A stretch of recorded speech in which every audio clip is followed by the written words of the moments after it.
Hello and welcome to Fresh Perspectives. My name is Gail. Also, happy springtime. We're doing this episode of Fresh Perspectives 2 days after the first day of spring. So I wanted to get that in there. My guest for today is Tina Newell. And Tina gave me a book. Let's see, it's called The Engine 2 Diet by Rip Esselstyn. By the way, I actually got to meet his father in person. That was quite an honor. It's like a celebrity. But anyway, I'm going to really enjoy reading this book and trying some of the recipes. So thank you for that, Tina. You're welcome.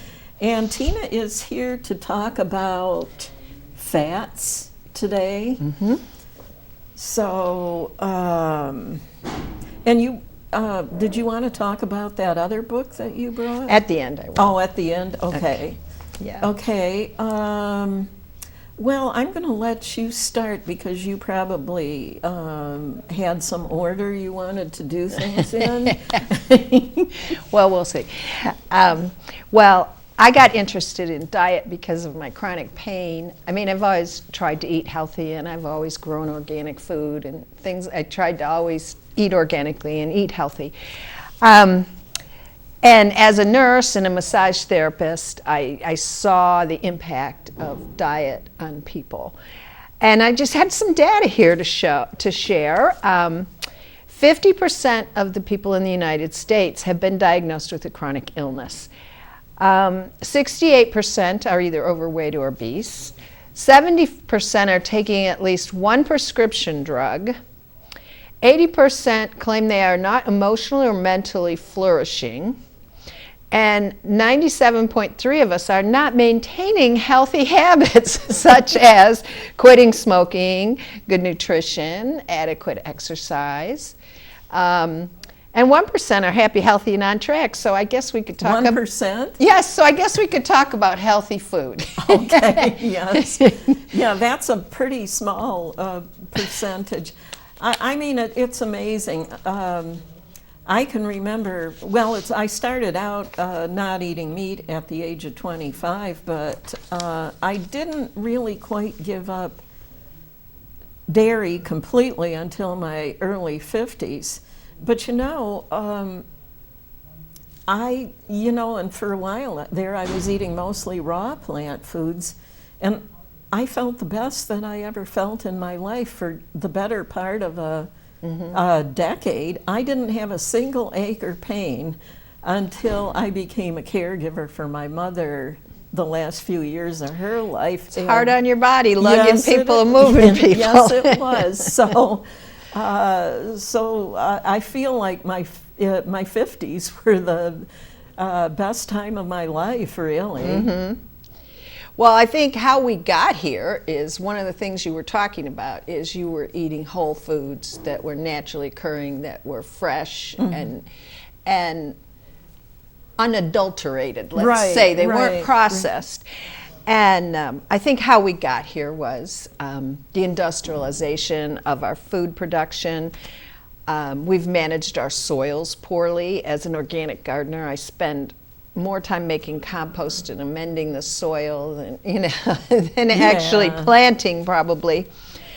And agriculture has kind of been consolidated into the United States, where it used to be so many more small farmers, and people ate things that were closer to how they were grown. Right. And the easiest way to do that today pretty much is just eating fresh fruits and vegetables, because they're one of the last things, but we still have to worry about pesticides and things like that in them.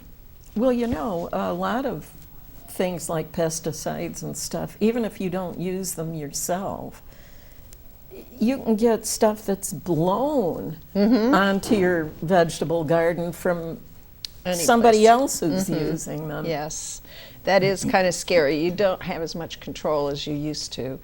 And part of that is we changed our lobbying system politically so that big ag and big pharma and big food producers are all in bed kind of together. And they tend to provide sound bites and ultra-processed things and use ingredients that aren't what our bodies were designed to eat. I mean, a human body was designed to be a hunter and gatherer, so you were either eating fresh fish or fresh meat that you were hunting, or you were gathering wild herbs and wild vegetables and wild fruits and things like that. And our bodies just have not evolved to tolerate that hyper-processed foods that we're being offered. And pretty much it's hard not to do it. You have to work not to eat hyper-processed foods. And I think part of it is there's a poor understanding of nutrition. And we were told, that's why we're here today, is to talk about healthy fats and which fats to avoid and which ones are good for you. During the Korean War, it was found when they did autopsies on young men who died in battle that many of them already had significant heart disease. Even though they were were young. Like in their 20s. Yeah, 18 to 22 or 4. Yeah. And they took what they found in their arteries, and it had a lot of fat in it.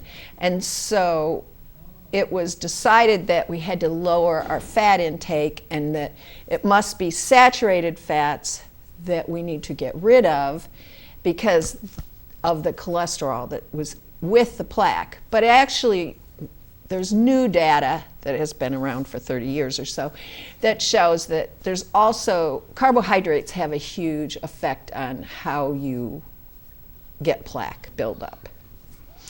But I think a lot of the recommendations are still outdated. We learned them when we took health in school, and we still think that vegetable oils are better for us than other oils. And we used to use a lot of coconut oil in frying. When McDonald's and all those places started, they used coconut oil. Oh, really? I didn't know that. And coconut oil is a boon, really, but they assumed that since it was a saturated fat, it was less healthy, so they all changed to these synthetic vegetable oils. I mean, they're really pretty much synthetic the way they're made. Well, they have hydrogenated oil. They hydrogenate the oils. Yes. So that causes it to clog up your arteries. There's something about the hydrogenation process. Well, they fill it full of hydrogen. And I have some slides which might look a little geeky, but they I think we'll just look at them briefly. Let's take a look at how canola oil is made, okay? Okay. Canola oil, rapeseed, is grown, and it's usually grown using pesticides and fertilizers, which were made of hydrocarbons. And then it's crushed and sorted, and then they take the oil and they soak it in hexane, and hexane is a hydrocarbon, and it's colorless, it's flammable, it's a component in gasoline. Oh no! Yes. It's a potential nervous system damage. So look at what we've got as far as Alzheimer's and all these nervous system chronic diseases now, and they've been exponentially rising since we've been eating these hydrogenized fats and vegetable oils made that way. And then not only that, they heat it, and when you heat oil, we all know that it can become rancid.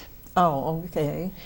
And so to prevent that rancid taste, then they add more things to it to make it palatable and to have a longer shelf life. And that's not even hydrogenating, that's just making the canola oil, which we were told was better for us than coconut oil, which if you look at this coconut cream, in the ingredients, it says organic coconut water and some guar gum, which is there for a stabilizer. And it's used a lot. Guar gum is used in, it's got issues too, but if you are gluten intolerant, you use that in baking. And, okay. And a lot of these are, this just has coconut, that's it. Contains organic coconut and water, that's it. So instead of having hydrocarbons in it, it is a saturated fat though. And when we didn't know better, and saturated fats are solid at room temperature. She's got coconut oil here too, and it is solid at room temperature. It is. It's a pain. I put it in a little bit of warm water to loosen it up, and then I measure it because it really is hard to use. Yes. But I use it now when I bake instead of any kind of butter or anything like that, and I kind of like the taste it gives. It gives it just a little bit of fresh, nutty taste. But yeah.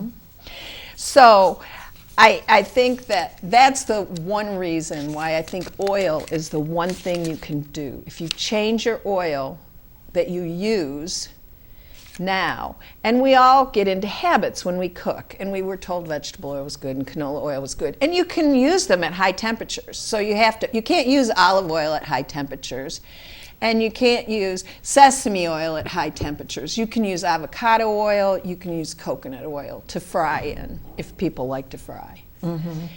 Also, coconut oil, if you use any of these, the food actually absorbs less fat.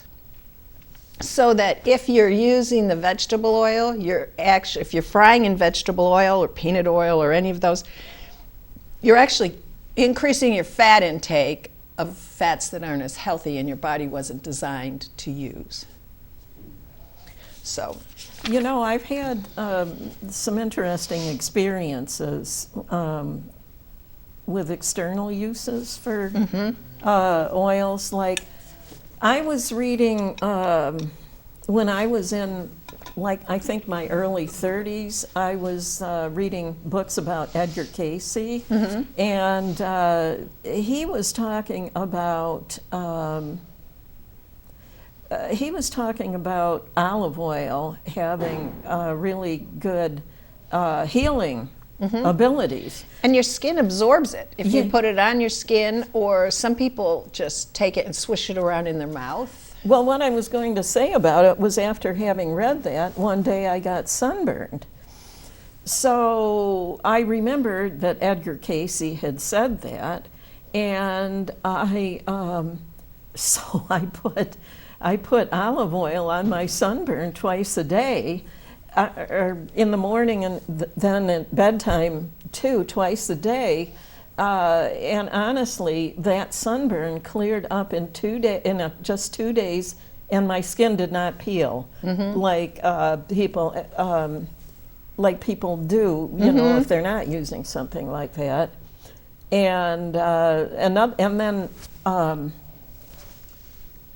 Deepak Chopra always would say there was something that I'd read about Deepak Chopra saying to massage your entire body in the morning with sesame seed oil from head to toe, and then it's a very Indian oil.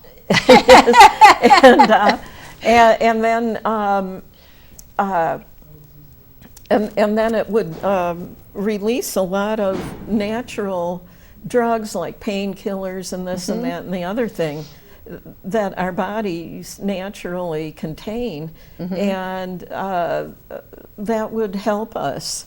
And but anyway, since then, over the years since I heard that, I've put it on, a couple of times. I maybe get a rash on my hands, with, what do they call that? Contact dermatitis, I guess. And it'll clear, the sesame seed oil will clear up contact dermatitis. Yeah, I think probably a lot. I bet avocado would help too. I mean, all those natural oils, and it's like taking a bath in Epsom salts. I mean, your skin absorbs the Epsom salts too. Your skin is your biggest organ in your body. Think about it. Right. It's probably takes the most beating of anything in your body too. We get sunburn, we expose it to pollution, we expose it to too warm, too cold, so taking care of it is really important. And oils, I mean, that's what people used for years. I tend to get dry hands because I cook so much, and if I'm putting oil on something and tossing it, lots of times I'll use my hands and then I just rub the olive oil on it, and it soaks in so fast. And it really helps with whatever. Yeah, dry skin is another thing that I've used olive oil for. I know a lot of massage ingredients now, the creams that you use, they have these oils in them. So, yeah. What is this that you've got over here? Anchovies. Anchovies are really healthy. And I'm not a salmon person, you know, and that's like one of those great oils that you use if you use fresh caught salmon. So I always try to put a couple anchovies in salad dressing or something else, because it has the same good omegas in it, the fat. But I'm not. If you like salmon, it's great food, but you have to get the fresh caught, not the farmed. But yeah, there's so I'm going to talk a little bit about Mark Hyman is I've got the slide to show at the end, so you can take a picture of it if you want. He's a doctor. He runs the functional medicine clinic at Cleveland Clinic. He's a functional medicine doctor, which means he uses all sorts of therapies, not just medications. So he believes that this food fix, it's called How to Save Our Planet, Our Economy, Our Communities, and our Health, Our Economy, Our Communities, and Our Planet, one bite at a time. I'm sorry, Mark, I'm not a big fan of his recipes. I don't think they have a lot of flavor, but boy, his concepts are great. Oh, yeah. I guess I imagine they probably are. He has a book called Eat Fat, Weigh Less, or Eat Fat, Get Thin. Eat Fat, Get Thin. He has ultra metabolism, and he uses fat in those a lot, the right kinds of fat. And that's how I learned that. And I just felt so much better when I just got rid of all the other fats and started using these.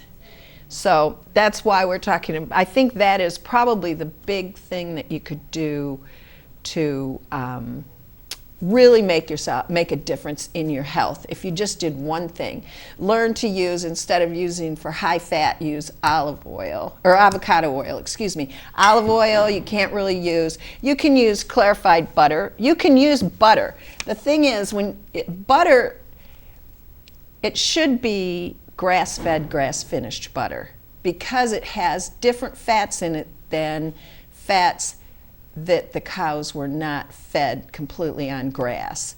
And not to plug Aldi's, but Aldi's carries this, and it's really good butter. It's good butter to cook with.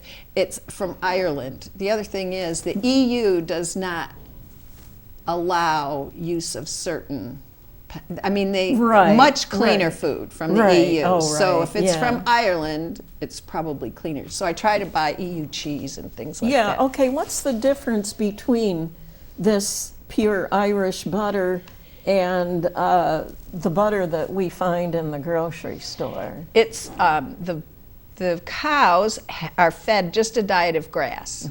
Well, you know, around here it's kind of hard to do that, but that hay counts as grass if you're feeding it in the barn too. Sure. But if you're not feeding it feeding the cows grain, which changes the milk, the consistency and the constitution of milk.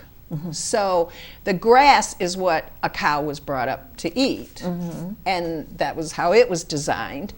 And so if they eat anything else, that's why you should buy grass-fed, grass-finished meat if you're going to eat meat, because it's got a better fat content in it, a more appropriate fat content for our use. You know, some herbalists and like that I've met over the years talk about, you know, that are big proponents of a plant-based diet and not eating meat. They will say if you feel like you absolutely have to have meat, just sprinkle a little bit of it on your salad or whatever, you know, that people eat way too much of it. It is. That meat should be on the sliding. If you look at the food pyramid the way it is, it's kind of backwards. It should be, you should eat a lot more vegetables, less grains than we eat, hyper-processed grains, and fats in moderation, but the right fats. And we should eat a lot of, you know, protein from all sorts of things. It's the carbs that we're finding out that we switched from this high fat, this high saturated fat diet to a carb diet, and people started getting diabetes. All these chronic diseases just exploded.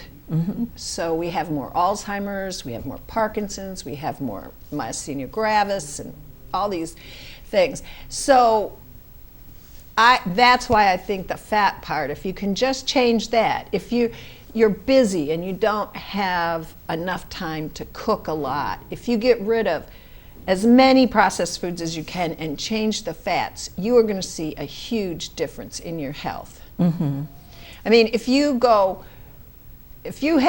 I happen to be traveling and I didn't make enough food to bring with me, and I stop and I eat at some place along the road, the next day I feel terrible because I'm so used to having the right kind of food in me.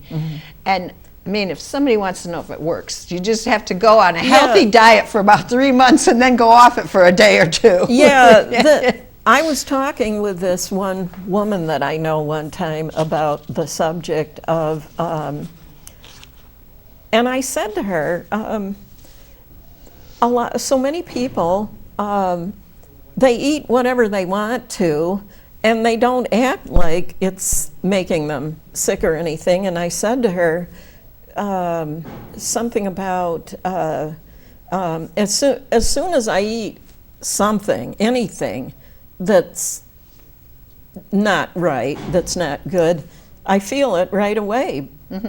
It's right after you eat the meal. Yeah, and I think you're so used to feeling, I mean, once the food industry knows what they're doing, they pack everything full of sugar in the form of corn, which a lot of it is genetically modified, a lot of it is heavily subsidized, it's heavily there's a lot of hydrocarbon use, pesticides, fertilizer, that kind of stuff. And so there's the sugar from the corn, and a lot of people, they've changed. The corn that we eat now is not the corn that the Aztecs ate years ago. No. It's much more sugary. It's modified genetically. There's a lot of issues with it. And that's used, it's pretty hard if you look at anything that's processed not to find something that doesn't mean corn. I have a list at home, and it's not just where it says corn syrup or something like that. There's like a list of 30 things that are names for some kind of corn byproduct. Right. I have that list at home, actually. Somebody gave it to me, and the person that gave it to me is allergic to corn. She has something called mast cell activation syndrome. It's an autoimmune disease. Yeah, it's a big allergic reaction. And I mean, if she gets any corn in her system, she could go into anaphylactic shock and die. And literally. And sometimes they use cornstarch in, like if you buy the grated Parmesan, they'll put cornstarch in there as an anti-caking mechanism. And sometimes even, I know people who are allergic to corn, they can't use certain brands of clear plastic wrap, like saran wrap or something, because they put that in between so it doesn't stick. I mean, it's not much of it, but if you're really that allergic, it makes a difference to people. Yeah. She can't eat anything that has gluten either. But so she has to have actually her and her mom have been on my TV show a bunch of times, you know. But where are we at? So I just think if we talk about fats a little, I mean, this is kind of the nitty gritty of it. If you would put up the first slide that I gave you, There's three kinds of fat. There's unsaturated fat, there's saturated fat, and there's trans fat. So examples of unsaturated fat would be nuts, vegetables, fish, olives, avocados, or no, that's saturated, excuse me, olive oil, okay? And it works in conjunction with saturated fats to prevent heart attacks and strokes. If you actually eat the right fats, you can lower your cholesterol and raise your good cholesterol because you're eating the right fats. If you're eating fats that are manufactured, it throws the inflammation process into sync, whatever. It will inflame your cells. So then you have saturated fats, which would be like beef and poultry and butter, pizza, ice cream, lard. And actually, Mark Hyman says lard in small quantities, as long as it's from a cow that was grass-fed and grass-finished, you can use that. Not in huge quantities, but I mean, you shouldn't eat huge quantities of fat anyways, I guess. Trans fats would be manufactured foods. You will find it in cookies and donuts and cakes and fries and hydrogenated oil. And there are no benefits to that whatsoever for us. So just to show you what these slides look, or what these look like, could you put up the next slide, slide 2? It says, what are naturally occurring fats? So if you look at the way a fat is made, I promise I won't talk about it very long. The saturated fat has no places where anything can attach to it. See those little equal marks? I don't know how it shows up on the TVs. That is where it goes. So there's no equal marks there for anything to attach to it. That makes it very stable. It's solid at room temperature. So that's what a saturated fatty acid looks like. Down is a monounsaturated fatty acid, and it has one of those little equal signs between the two carbons left open.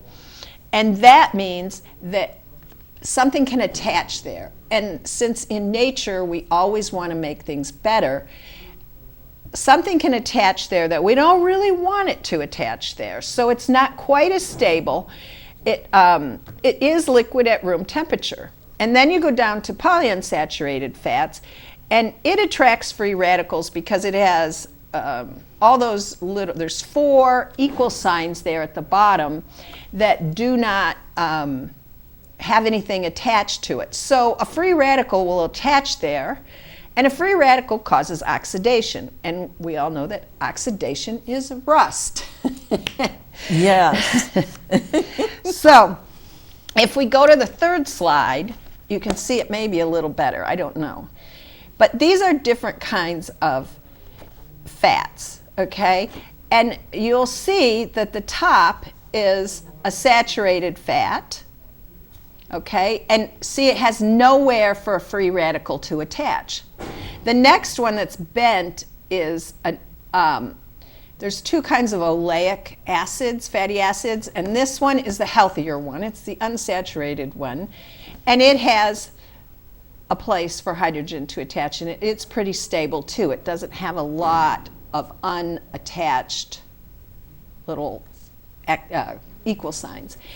If you go down to the bottom, there's still, these have less spaces for free radicals to attach, so that's what makes them better. Now if we look at slide 4, this is the polyunsaturated, and they are the least stable because they have these, that one you can see better. They have these places where the free radicals can attach, and free radicals are what cause damage to your cells and your tissues and your organs. I promise that's the last slide you have to look at with chemistry. Yeah, the free radicals cause cancer too. Everything. Cancer, heart disease. You can take that down now, thank you. They cause cancer, they cause everything. I mean, any kind of chronic disease you can think of, it is from free radicals. And we use the term inflammation, we use all sorts of terms for it, but it's really just taking it in something that isn't as healthy. You know, it's attaching. So I think that according to Mark Hyman, who has done all this research, and there's several people, but I just brought one book with me, fats hold the keys to cellular health at every level, from brain function. I mean, our brain is made of, I think it's, 60% fat. So if you're not eating any fat at all, your body has to produce that fat from something because your brain's full of cholesterol. So heart health, 80% of your heart is covered by a layer of fat. I mean that if we hit some, you know, that's... It protects us? It protects us. The fat protects us. It's an insulation. It's a layer of insulation on the outside of the heart? Yeah, and that is equivalent to 20% of the heart is fat. Oh. Now, we don't want the fat in our arteries themselves, but the heart itself, every cell, every organ has a significant amount of fat in it. And I think somewhere along the line in the last 30 years, we've decided that fat is horrible for us and we shouldn't eat any. And we've increased our carb intake, which has led to an influx in other chronic diseases. Because the carbs we're intaking are more refined. Refined, thank you, I couldn't think of the word. Also, gut function. You need a certain amount. Your endocrine function, I mean, hormones are fat, essentially. They're made of fat. We use fat as energy, to maintain our mobility, preventing cancer, and balancing your blood sugar. Because fat stays in your belly longer, it provides that satiety. It keeps you satisfied longer. It's stays around longer. So you eat less. So the history, let's see here if I can find it. The history of hydrogenated or trans fats starts in the late 1800s. And people learned how to use pressure to make hydrogenated fats. And the thing that's good about hydrogenated fats is they have a huge shelf life. Most oils don't have a huge shelf life.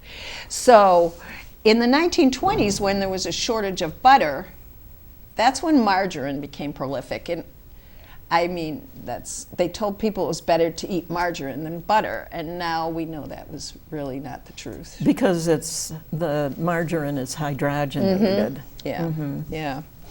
So then in the 80s, 1988, they found from a study that these trans fats and hydrogenated fats were a huge contributor to heart disease.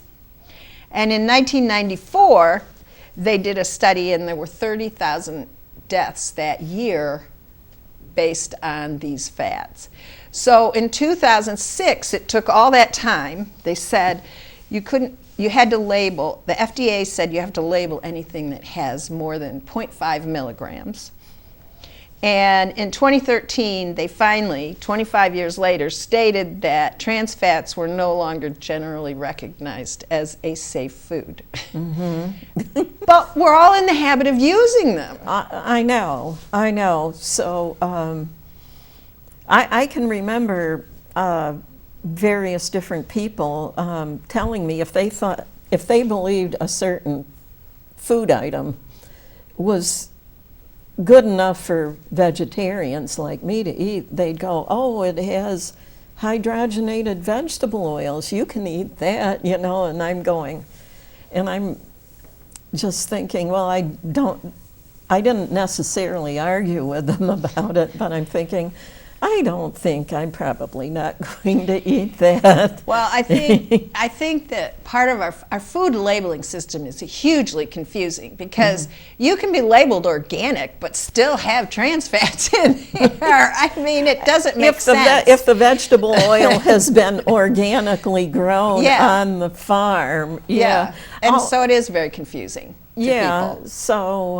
and there's a lot of things labeled organic that aren't very healthy that are really, really highly processed. So, I mean, the closer you are to real food, if you can identify it as a beet, it's probably better than something that you can't identify as a beet but says it's in there. Yeah, I know. Whole Foods. The more refined it is, the less nutrients you get. I know, and there's certain companies online that sell things that are considered, they do have a lot of healthy beauty products and a lot of healthy oils and healthy organic flours and things like that you would use. But it seems like that's like 25% of their market. And then you look at 75% of it and it's like, oh, organic potato chips, oh this, oh that. Yeah. And it's really hard to find a potato chip that isn't fried in canola oil, peanut butter, or anything else. And every once in a while when I eat a sandwich, I want a chip. And the only one that I've found is Trader Joe's has some that are made with EVOO. It's Trader Joe's. Okay, yeah. I usually don't buy potato chips, like quite often in a restaurant. I don't eat in a restaurant very often because I like my own food, But when I do, sometimes on the menu there will be a choice to go with your meal, either potato chips or French fries. And I'll usually say, I don't eat either one of those things. Could I have a vegetable instead? And I can usually talk them into giving me some broccoli or something. Yeah.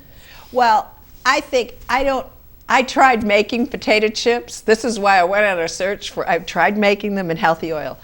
I could not get them crisp like they do. I don't know what they do. I tried 5 different ways to fry it. They keep experimenting with things until they get it to taste the way they think people will like. I just like the little bit of crunch when you have a sandwich, so I just want a little bit, just a little bit.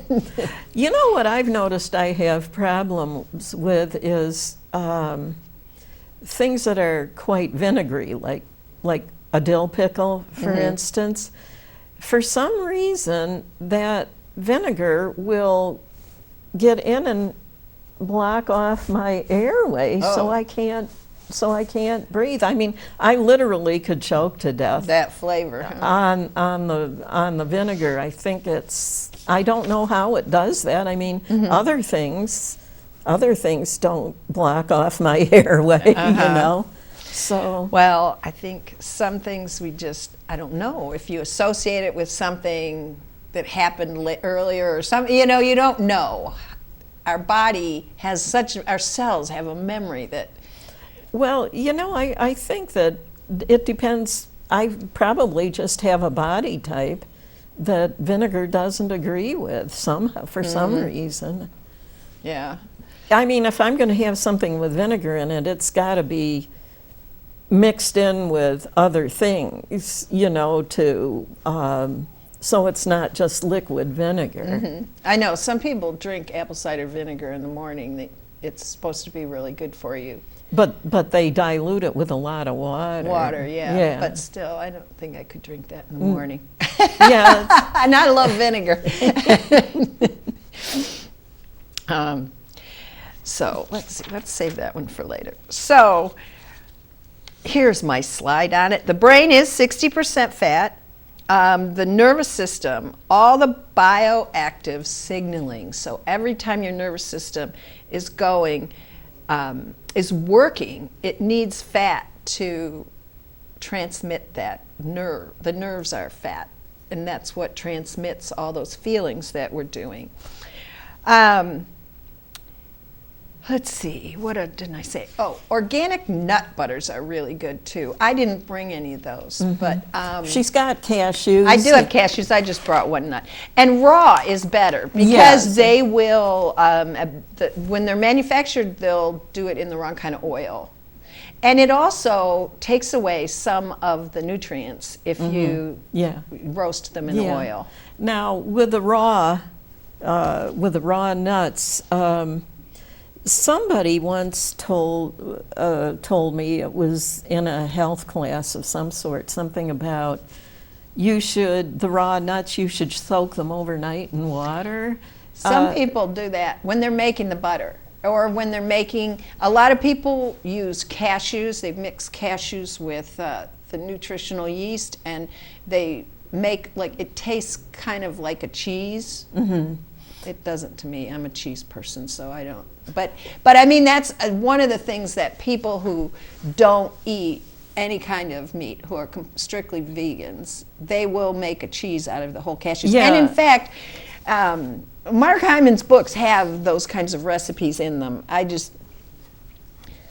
His recipes taste a little too healthy for me. You know how that healthy is? You know, I really like flavor. I like to add the spice and and all the nuts and seeds, and I like all those different kinds of flavors. I'm a flavor person. But I think I'm more so since I had COVID, because I did lose. I used to be able to just taste something and say, this has this, and this in it. I had a really a palate that was really like that. But now I sometimes have to, I ask my husband, because sometimes I tend to oversalt things. Before I put any more salt in, I ask him to taste it first in case I don't want to. I'm probably the opposite. I have a tendency to have people complain to me that something's not salty enough. Well, you can always add more. You can't subtract. Well, I tell people if you need something, go ahead and add it, you know, but... Well, if you read that book by Samin Nosrat, it's Salt, Fat, Spice, and Heat, I think is what it's called, or something. She says that if you use salt at the correct time, you need less of it. So if you put more in the water when you're cooking a vegetable, or salt stuff before you roast it, you need less salt. Yeah, I've noticed one time, I noticed somebody pouring a whole bunch of salt in some Brussels sprouts that she was getting ready to cook, and when she left the room, I drained it and rinsed it.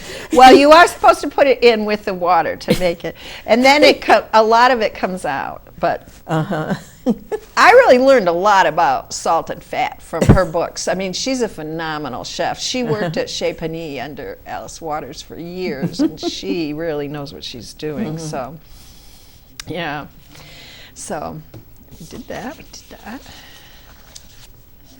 So, where are trans fats hiding? Uh-oh. They're pretty much in everything. In salad dressings, frosting, sauces, salsas, crackers, cookies, cakes, candy, anything that you buy that's got a wrapper on it, pretty much. Yeah. I mean, if it's pretty much ready to eat. Yes. And there's a lot of salt in there, and there's a lot of sugar, and they're not the healthy sugars and the healthy salts. I mean, a little bit. I used to never use sugar, but I found out that if you don't use any sugar in just a tiny bit in certain things, it doesn't brown properly. And the same with olive oil. If I'm frying or sautéing, not frying because you wouldn't fry with it, but if I'm sautéing a vegetable or roasting a vegetable, if I want it to brown, I might just put like a half a tablespoon of butter in it, because it makes it brown better, not necessarily. And if I'm roasting it, I might put just a tiny bit of sugar on top because it browns it better. Well, that's something that I've noticed about people who are not vegan, is they talk about browning foods. It's something I never even think about doing, is browning something. I like the flavor of it. I like that little bit of crispy, crunchy. Especially on vegetables. I love roasted carrots that have some oil on them. I think they're very good. Also, I think that a lot of times if you look on even pasta in the freezer and stuff, it has it in it. I mean, you mean the trans fats and the everything. You mean the kinds that are like TV dinners that you buy? Oh, well, those are just, they should just have a big X on them. Any kind of frozen prepared food should pretty much just have a big X on it. Not in your wheelhouse if you really want to be healthy. If you're going to buy frozen foods, buy frozen vegetables. Yes, vegetables that are just vegetables. That are not already prepared and ready to eat as soon as you stick them in a microwave or something, yeah. Yeah, and I haven't done a lot of research on microwave lately, but I think that microwaves, somewhere I read that it does decrease the nutritional value of food if you microwave stuff based on what it does cellularly, but I can't say that for sure, but I have read that before. And people, another thing that people do is microwave things in plastic. Yeah, plastic is just not good.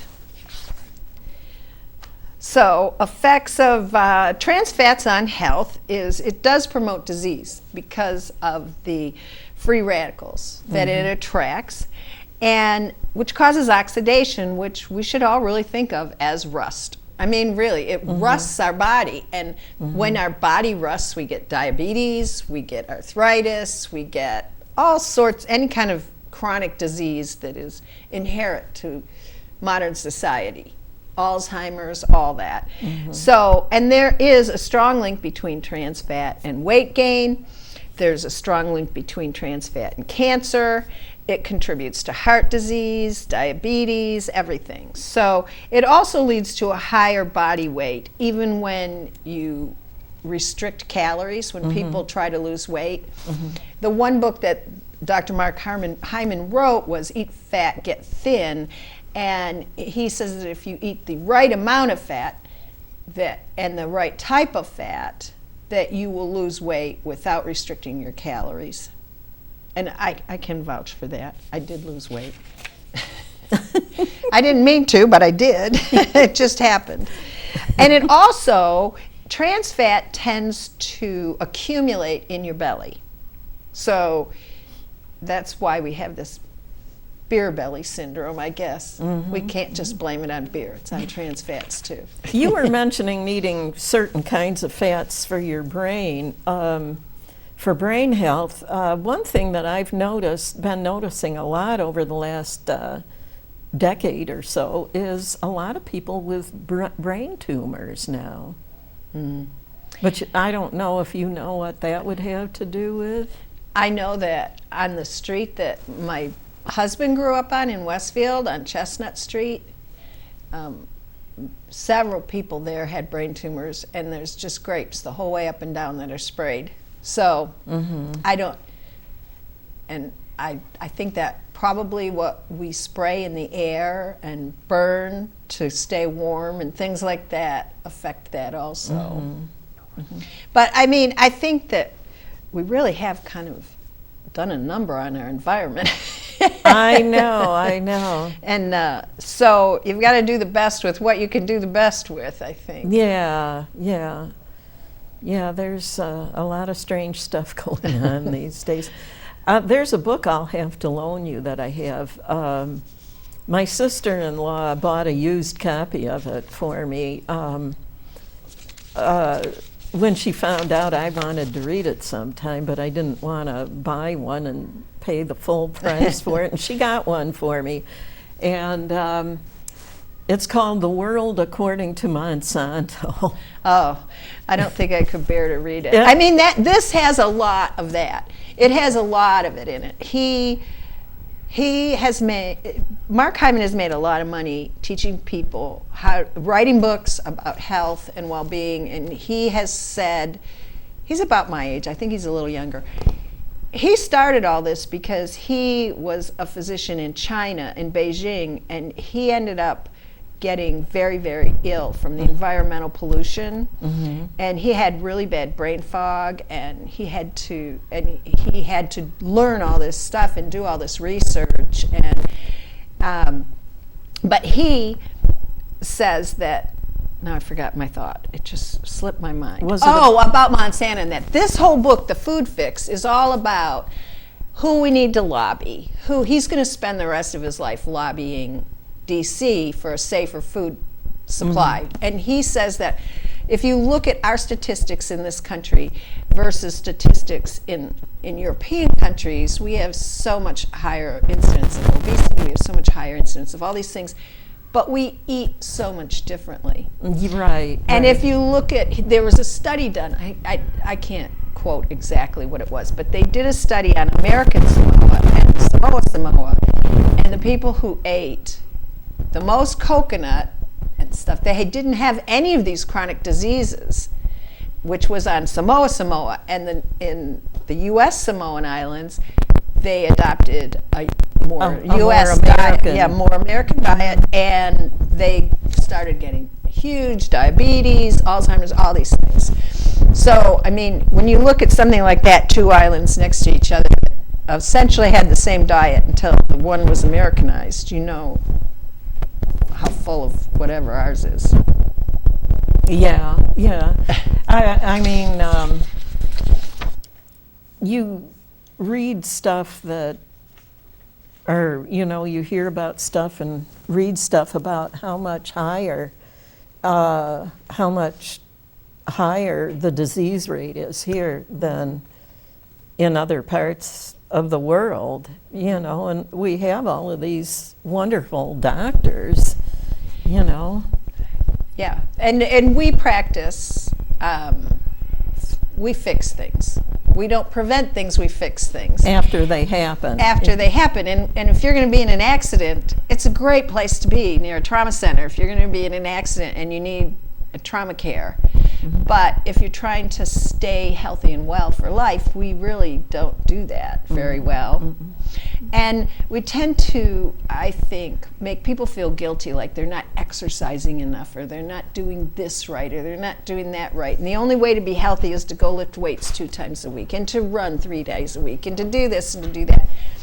And really, it's a combination of everything. And I think if you just move, I mean, just move, and eat properly. I have some information on. Tina, can we have you adjust your microphone? Sure. I'm sorry, I'm a mover. Is that better? I think so. Okay. So, coconut contains 92% saturated fatty acids, 6% mono, and 2% poly. And they have, and for some reason, when you use coconut oil, coconut cream, which looks like this. Coconut oil, coconut cream is coconut cream, or that's, I'm sorry. Oh, that is, I brought both coconut creams. I meant to bring coconut water, but milk. There's milk, but I grabbed the wrong one out of the pantry this morning. You can use this instead of milk, and especially, I've been cooking a lot of Asian things lately, and if you put this in with, even like, we will take a half of a steak, like that much of a steak, and we'll marinate it, and then we'll just fry it in a pan, and then we'll slice it thinly, like you were saying about salads and that, and then we'll mix it with either rice or rice noodles or something like that, and put this with it, and some spices and nuts. I mean, you can put anything with it, and it's really, really nutritious and really tasty. And the other thing that I use a lot of is, I'm going to switch out your microphone. okay. Oh, Sorry. All right. maybe it's the microphone. This one is soon to die, so let me have you take that one. Okay. Sorry. That's okay. Okay.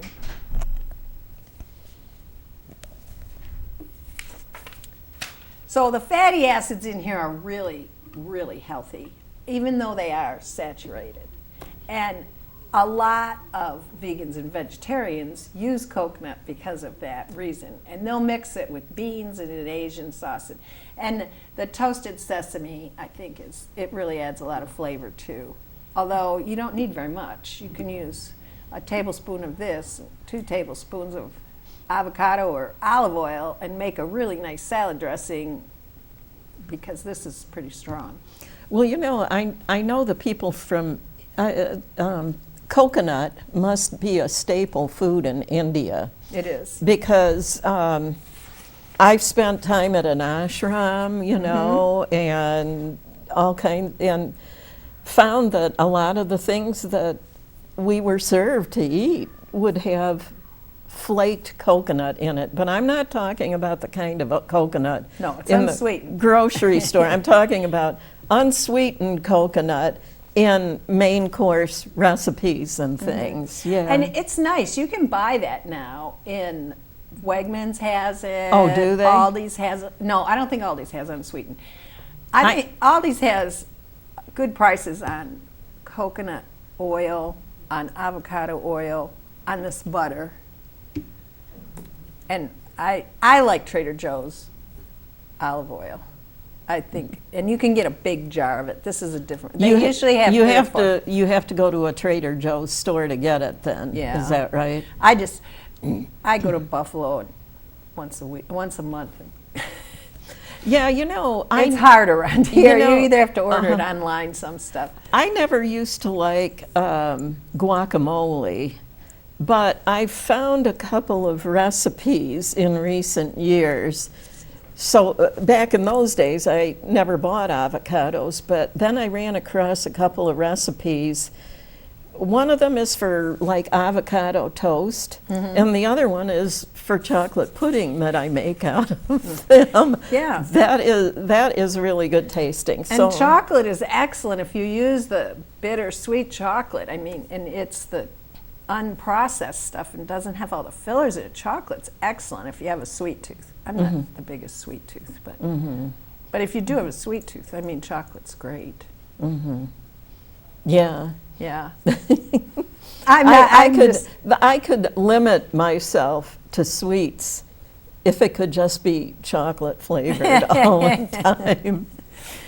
So, well, yeah, we're down to about a minute here, so I'm allowed to run over a couple of minutes if Okay. you want to. Well, I just had a quote that I found that I thought was really funny. I was reading this book on Pamela Harriman, and her father-in-law was Winston Churchill, and he said, "Men occasionally stumble over the truth, but most of them pick themselves up and hurry off as if nothing had happened."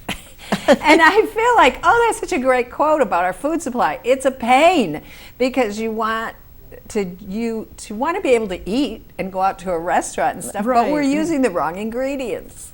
Right, exactly. So I just thought that was really nice.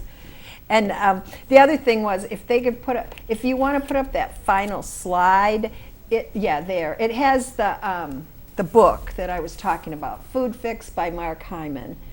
And that's kind of an overview of what's going on in the food supply system in the United States and in the world. And I just thought if anybody wanted to get it, that's it. And I've been buying a lot of used books online. And I love it to buy them online and usually it's like Goodwill and places like that. So you're doing good too by buying them. Yeah, okay, if anybody's interested in like the Irish butter, where do you get that? This one here is from Aldi's, and it's Aldi's brand. And Aldi started out as a German company, so they was it? import a lot of stuff. And they have a lot of raw milk cheese, and they have a lot of EU cheese also. But it's also, what's the main brand of this? Kerrygold. You can buy it. Kerrygold and it's made from grass-fed and grass-finished. But that's the thing about butter. You just need to buy the grass-fed, grass-finished butter and not use a ton of it. But I do like to use just a little bit because it browns things nicely. And it gives it a little flavor too, that buttery flavor, if you like that. I mean, there's all sorts of flavors and olive oil, you can get olive oil that's hundreds of dollars. Oh, yeah. And it's you could just sit there and drink it practically. But I don't think I'd do that. it's so good. I mean, but there's lots of, like, this is an extra virgin Spanish, and then Trader Joe's actually, Aldi's I used to buy my olive oil for everyday use at Aldi's, but they raised their price. Everything's up. I mean, you have to be so careful now because, your food budget has to be stretched. So. Right. So I never used to go to 2 or 3 stores to shop, but I have to for the way I eat, I guess. Yeah, you do. it's like we go to Lakewood once a month to stock up on things that we can't get here in Mayville or Westfield or something. So, well, it's been so much fun having you on for another episode of Fresh Perspectives. And it's fun to talk about nutrition. It really is. And I will see, thank you for coming on again, and I will see those of you in the viewing audience on the next, when I do the next episode.